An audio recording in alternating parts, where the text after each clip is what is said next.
liked his little room. It had no more furniture than George's front room, but it looked cleaner and healthier. But it also looked lonely. One day I asked him, Mr. Wordsworth, why you does keep all this bush in your yard? Ain't it does make the place damp? So the boy tells now that he liked his little room in which the poet used to live in Alberto Street.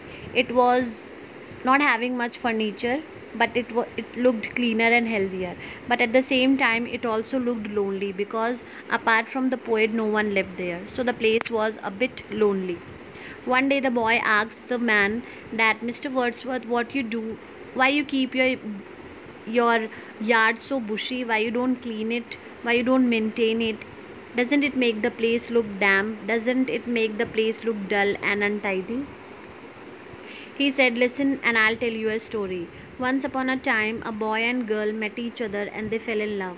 They loved each other so much that they got married.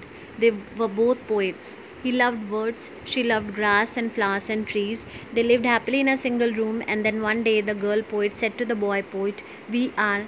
Now he said that regarding this, that why I am not maintaining, why my yard is so bushy. I'll tell you a story that once upon a time there was a boy and girl. They both were poets. They met, they fell in love with each other, and finally they got married. The boy was in love with words, the girl was in love with nature. They were living happily in a single room. Then one day the girl poet said to the boy poet that we am expecting and we are going to have a new member in our family very soon. But this poet was never born because the girl died, and the young poet died with her inside her. And the girl's husband was very sad, and he said he would never touch a thing in the girl's garden. And so the garden remained and grew high and wild. But unfortunately, the girl died, and the baby also died inside her womb. He was not able to be born. After their death, the boy was very upset, and he decided that he won't touch the yard as the girl loved nature. So he wanted the yard to be kept in the same way as the girl used to keep her when she was alive. So the garden is now so wild and high. I looked at B. Wordsworth, and as he told me this lovely story, he seemed to grow older. I understood his story.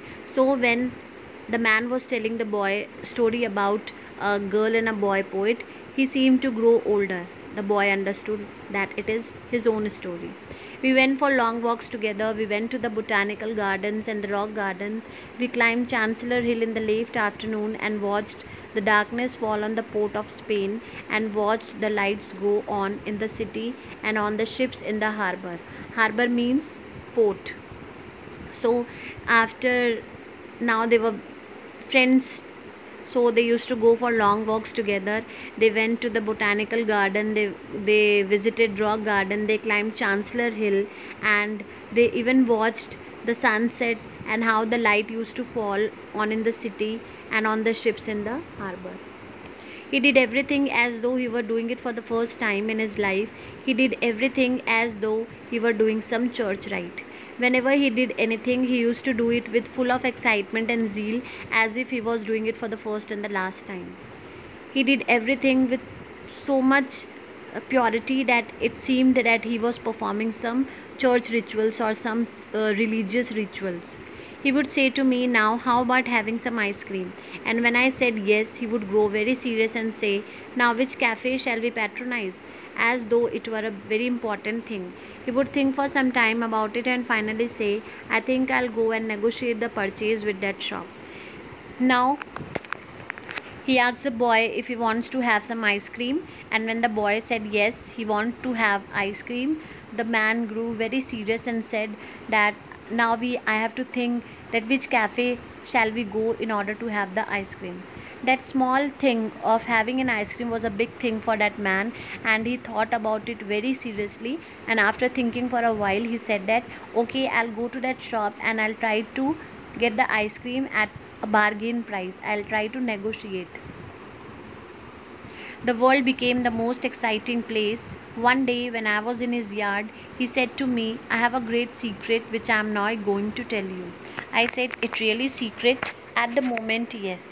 Then After the time, after the boy met the poet, his life became very happy, and he started realizing that this world is the most exciting place for him.